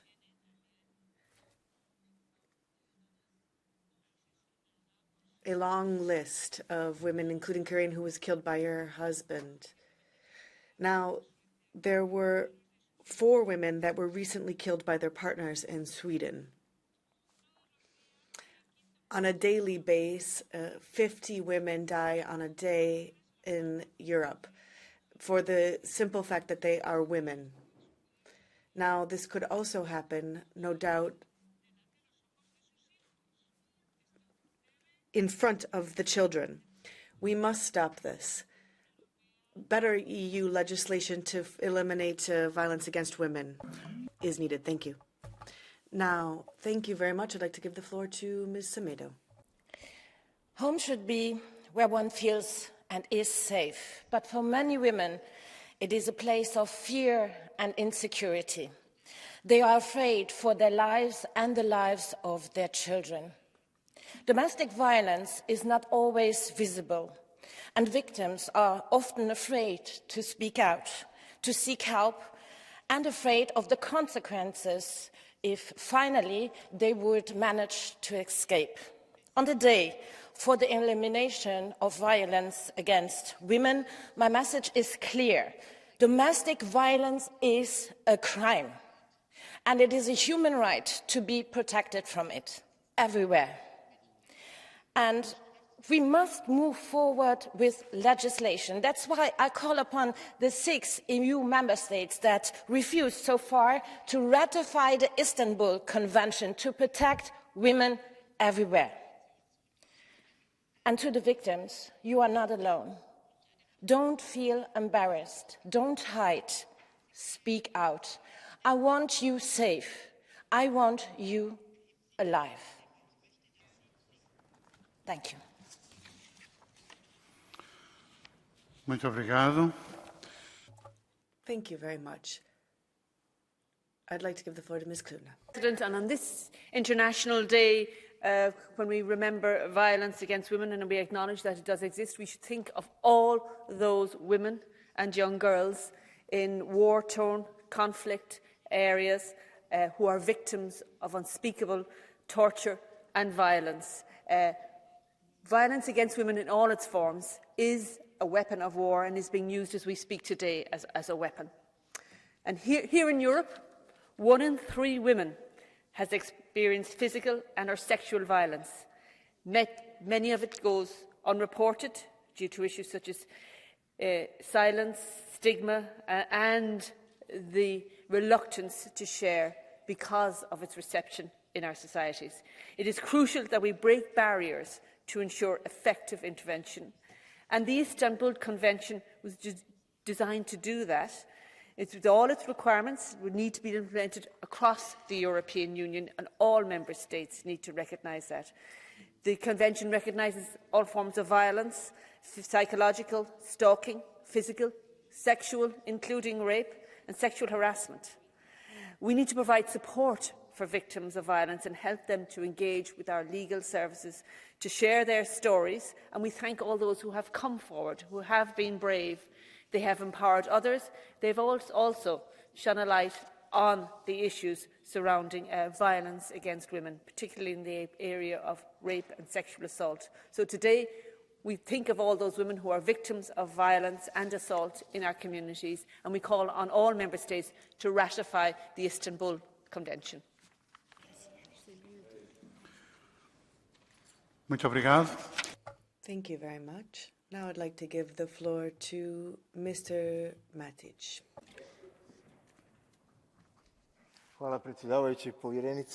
Thank you, Mr. President, Commissioner. The International Day for the Elimination of Violence against Women is an opportunity to raise awareness on the dark statistics and danger that girls and women around the world are faced with. It is estimated that 736 million women around the world, almost 1 in 3 women, have experienced physical or sexual violence at least once. This year's global campaign, marking the 25th November, invites governments around the world to present their actions aimed at preventing gender-based violence, and the campaign slogan is "No excuse." I would like to use this opportunity to send the message to the EU member states discussing in the Council the new EU directive on combating violence against women and refusing to classify rape as a European crime. Dear colleagues from the European governments, there is no excuse for that. Sexual violence is one of the most prevalent forms of violence, and it is high time we penalise it as such. I welcome the Commission's efforts, and I invite the Council to make sure that the EU is free from violence, from sexual assaults and rape, and to finally send a clear message that only yes means yes. Thank you. Muito obrigado. Thank you very much. I'd like to give now the floor to Ms. Pitbuch. Ogni giorno informiamo. Every day we hear more about violence perpetrated against women. This is still considered to be the weaker sex that can be dominated. The figures aren't going down, which is why we need decisive action, because unfortunately any attempts made to sensitize people to make them more aware are not, any attempt is not sufficient. This is a very insidious phenomenon which can lead to death. We need to ensure that the appropriate measures are taken so that stalking is recognized as an offence in all the member states, so that rape is recognized as a European offence. There shouldn't be any attenuating circumstances. We cannot tolerate the aggressive attitude of men simply because of their culture. Let's make sure that we can report women or women can report men and the violence perpetrated against them, regardless of their social background. Let's protect women with disabilities, because the figures tell us that they're discriminated against 2 times over compared to women who don't have disabilities. And let's stop the inhumane forced sterilization of women who suffer from disabilities. So women are supposed to obey. They're not supposed to annoy men. Men say, if you annoy me, well, I'll kill you. This is something which cannot exist in Europe or elsewhere in the world, for that matter. Thank you. Obrigado. Thank you. The next speaker is Alessandra Moretti. In questi giorni mio paese. In recent days, my country has been completely overwhelmed by the murder of Ms. Cecchettin by her previous partner. What we see is that in every 3 days, someone is killed by a partner or an ex. Julia Cecchettin could be our sister, our daughter, our friend. So laws are not enough. What we need is an education to put an end to that misogynistic patriarchy that kills women. We have to start by educating our boys, because femicide is a problem of men, boys, not our girls, men that aren't able to accept this. So this should become a mandatory subject matter of mutual respect, with education on affection, love, and sexual education to make sure that the well-being of women is protected, and in some cases their life. Now, we have to stand up and speak to make sure that we fight all of this that continues to kill. So young people, please stand with your sisters, your mothers, and all women, because we know that this continues to kill them. Thank you. Muito obrigado. Dou agora a palavra. Thank you very much. I'd like to give the floor now to Ms. Maxkova. Děkuji, pane předsedo. Thank you very much, Chair, Commissioner, colleagues. Today, in the 21st century, domestic violence and violence against women is prevalent, and crises are exacerbating this further. In the European Union, every third woman has been victim, every 10th woman has been victim of sexual violence, and every 20th woman was raped. Gendered violence found its way onto the internet. Every other woman was exposed to it there. 1/2 of women have been victims of psychological violence in the hands of their partners. This has major impacts on the health of the victims and their families. Unfortunately, we still live in a world where we cannot feel 100% safe. Not only when we are outside after the dark, but even when we're inside at home, because the most common perpetrators are within our own households. The European Parliament has taken a very ambitious stance in this directive. It is going to be a difficult fight, but I believe that in the end we will prevail and find a good compromise that will include a definition of rape and important points for victims, such as the monitoring systems and legal aid. Thank you. Muito obrigado. Thank you very much. The next speaker is Ms. Loretti. Grazie, Presidente. Thank you, President. Dear colleagues, just a few days ago, we were talking about this. Italy has been really shaken by the umpteenth woman who was killed, Julia Cecchettin, who was killed by her former fiancé. We're really sad, but really very cross. There was in Padua, there was a demonstration organized at the university where she was about to be conferred with her degree. At the request for a moment of silence, the students decided to make noise. They used their keys and their water bottles to express their annoyance at this phenomenon. What is the cause for this? It's the hierarchy between the genders, which has always been to the benefit of men. This despicable phenomenon, as it was defined by the President, Mr. Mattarella, has to be fought against by starting at school level. We need a proper cultural revolution, which will have to begin with all of us. Thank you. Muito obrigado. Thank you very much. The last speaker is Mr. Teres.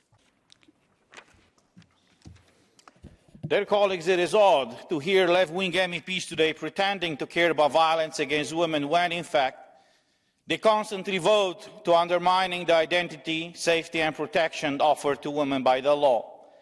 There is no bigger threat or form of violence against women than to claim or even vote that there is no difference between men and women, or that any man who pretends or claims to be a woman should, in the eyes of the law, be treated as a woman. Based on this absurd premise, male perverts who pretend to be women are allowed now in different countries to serve criminal sentences in female prisons, where some of them physically and sexually assault women. Sportsmen who failed in their male categories are not allowed to compete in female sports category where they obviously win. Male perverts who pretend to be women can walk fully exposed in women's spas or even women's restrooms without any repercussions. Men and even ugly men compete now in women's beauty contests where they absurdly even win. The legal protection that we must offer to women against any kind of violence must start from the premise that a woman is different than a man. Biology and genetics are real, while gender ideology and trans activism clearly leads to violence against women. Allowing a man who pretends to be a woman to be seen in the eyes of the law as a woman is exposing the actual woman to violence, discrimination and abuse in ways never seen before, and this insanity must stop. Thank you.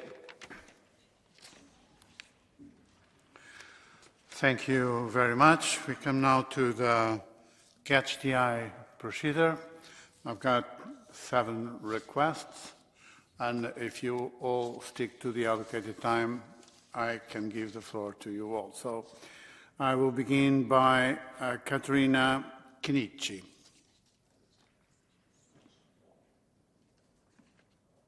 Grazie Presidente, signora Commissaria.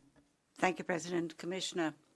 Now, the day for the elimination of violence against women, these are the words that are used. Women and girls are subject to all sorts of violence simply because they're women.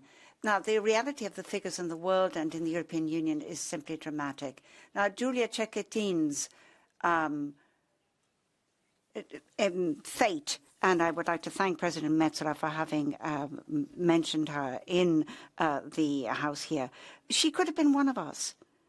And the boy who killed her could have been one of our sons. So, yes, we do need the new directive. Yes, we do need to join the Istanbul Convention. But we have to educate, we have to prevent, and yet this is not sufficient. We need a cultural change, a far-reaching change, which involves all the institutions, schools, universities, the social media institutions, so that we can do away with this mentality of control against women. Thank you. Thank you very much. Next speaker, Maciej Nemec. Spoštovani visoki zbor, Evropa se mora jasno postaviti na stran žensk. Ladies and gentlemen, Europe must be on the side of women and girls. Europe must be a safe space. Europe must be a place without violence, abuse, and sexual exploitation. For those reasons, we need a harmonized EU framework. That's what we're negotiating on.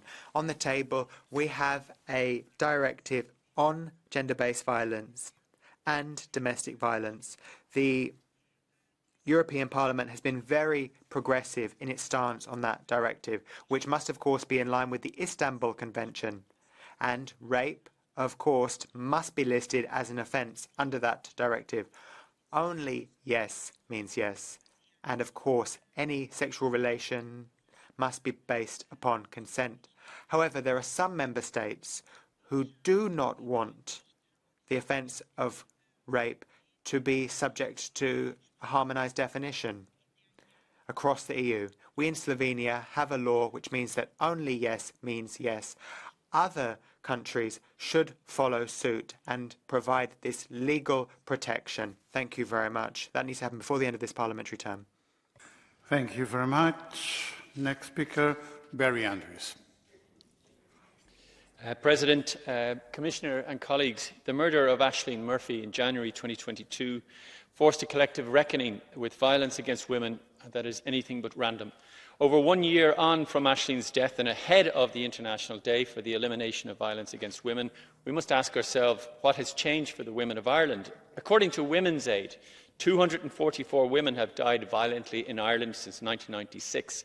The National Women's Council recently warned that violence against women is at epidemic levels in Ireland. Late-night safety is a serious issue, with fear and harassment a reality for many women. Today serves as a stark reminder of the need for practical and impactful initiatives to combat gender-based violence. Vienna, for example, has been committed to gender mainstreaming since 2000. High-quality public lighting and improved safety measures in underground car parks have been implemented. As well as this, tougher sentencing needs to be imposed for those who commit gender-based violence. Judges cannot impose minimum sentence terms in Ireland, while in the UK they can. In fact, the judge presiding over Aisling Murphy's case lamented that he did not have the power to do so, given that the case was so far up the scale of gravity. Thank you. Thank you very much. Next speaker, Mick Wallace. Thank you very much, President. Violence against women is barbaric. Over 3,000 women have been violently killed in Gaza in less than 50 days. Israel has unleashed its 4 horsemen of the apocalypse on the women of Gaza: death, famine, war and conquest. It has given them 2 choices: leave Gaza or die. More Palestinian women will be killed, not just with bombs and bullets, but from hunger and epidemics. The handful of aid trucks into Gaza is a cynic public relations ploy. Humanitarian corridors, pauses in the shelling, these are vehicles to facilitate the depopulation of Gaza, just as the 2-state solution has become a fig leaf for inaction, for allowing Israel to continue with its settler colonial project. Where's the outcry for the women of Gaza? Where are our humanitarian interventionists now? The ones who wept crocodile tears for women and human rights in Ukraine, Iraq, Syria, Libya, Afghanistan, Yemen, just to justify arms shipments and war, to make you sick.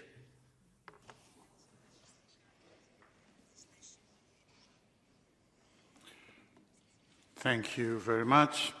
So now the next speaker is Lyudmila Novak. Spoštovani predsedujoči, spoštovana gospa komisarka. Reševanje problemov z nasiljem. Commissioner, if we are to solve the issue of violence, well, of course, women are sometimes physically weaker, and that exposes them to violence. And so we see that in society, even in democratic societies. Violence, though, is due to a lack of violence is due to a lack of responsibility. You know, imagine you have a father who beats his children. That can blight the children for their whole lives. If I look back to my own childhood, the best memories I have from my childhood are my parents who had mutual respect for each other, who cared for each other. And that is the very best thing that children can receive from their parents. And of course, we need education too, because that can improve things as well. Thank you. Muito obrigado. Thank you very much. I now give the floor to Ms. Leitão Marques. The increasing importance of digital aspects in our life, cyber violence has become a huge problem for women. 1 in every 10, often young, women have been victim of harassment or digital assault. Revenge porno, for example, with images or videos that are explicit, are shared without consent. Throughout the EU, we must do more to make sure that our digital space is a safe space for women and girls, preventing rather than fighting what is frequently something that cannot be undone. And we have to make sure that this doesn't happen. Cyber violence against women and girls is a scourge, an IT scourge that is a threat to all of us, and we should all therefore fight without ever giving up. Thank you. Thank you very much. Next speaker, Claire Daly. Thank you, President. I think it would be utterly hypocritical of us to mark International Day for the Elimination of Violence against Women without calling for a ceasefire in Gaza. Because what greater violence is there than murder? And in the last 47 days, at least 3,800 Palestinian women have been murdered in Gaza by the apartheid state of Israel. 800,000 of them have been displaced, 50,000 of those are pregnant. Against a shattered health service, they're undergoing caesarean sections on hospital floors without anaesthetic. Register and recognise the violence of that. Now, the UN Special Rapporteur on Violence Against Women has said that since October 7, the assault on Palestinian women's rights has reached new and terrifying dimensions. But this hasn't only started in October. Palestinian women have endured years of ruthless violence under Israeli occupation. Ahed Tamimi was a symbol of Palestinian resistance in 2017 when she was imprisoned at the age of 16. She's now back in prison again. We have to stand by all women. Release Ahed Tamimi. Thank you very much. Now I give the floor to the very last speaker, Fabio Castaldo.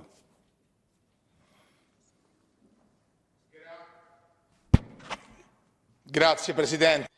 Thank you, President. Commissioner, colleagues. Now, Julia was supposed to get her degree in engineering on the 16th of November, but on that day, that degree for which she fought so hard could not be conferred on her. Because of senseless violence, she was just annihilated. Her life was taken from her. Now, according to the UN Women data, millions of women every year are subject to physical and sexual violence, or both, at least once in their lives. And this data should also be seen in addition to the LGBT plus data. We have the Istanbul Convention, and yet Hungary, for instance, has not yet joined. We are celebrating at this day to eliminate gender diversity, but there's no point in doing this if we're not united and if we don't work in the same way. There are attempts being made to dilute this directive at trilogue level, and this is simply not acceptable. It is shameful. We need to have clear, binding legislation at European and national level based on prevention, on education and support for those helping victims of violence. But we have to fight against this shameful culture of possession. I say this as a man in this hemicycle. Rest in peace, Julia, and apologies for not having done enough to save you. Thank you. Thank you very much. And now to close this debate, I give the floor to the Vice President of the European Commission, Dubravka Šuica. Thank you, Chair, honourable members. We heard many different and shocking stories this morning, but also we heard figures which makes us even more alert. This International Day is an important occasion to take stock of what has been done and such violence, to end such violence, but more importantly, it gives us the opportunity to assess what still needs to be done. The immediate and long-term physical, sexual and mental consequences of violence for women and girls are devastating and can limit women and girls' active participation in society, from employment to education and politics. President von der Leyen, in her State of the Union this September, said here in this House, "I know this House supports our proposal on combating violence against women. Here too, I would like that we cast into law another basic principle: no means no. There can be no true equality without freedom from violence." End of quote. Just to reply to some statements on Istanbul Convention and this directive. The proposal aims to achieve the objectives of the Convention in the area of judicial cooperation in criminal matters. It supports the European Union's accession to the Convention by introducing sectoral minimum standards while not preventing Member States from maintaining a high level of protection. On one hand, the proposed directive is more limited than the Istanbul Convention because it is limited to the area of judicial cooperation in criminal matters. On the other hand, within its scope, it goes further than the Istanbul Convention as it incorporates as binding minimum rules several of the best practices highlighted by Grevio in its recommendations to state parties, and it addresses online violence specifically. Dear colleagues, dear honourable members, now more than ever, we need the support of all players to ensure the quick adoption of this directive on combating violence against women and domestic violence. This adoption will be an important step towards ensuring that the people living in our union live freely and safely without fear of violence in a union of equality. Let us demonstrate that with our actions in the months ahead before European elections. Thank you.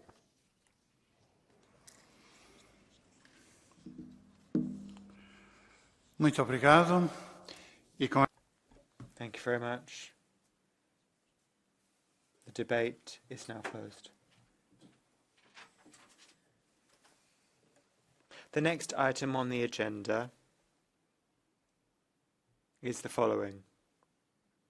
It is the joint debate concerning judicial cooperation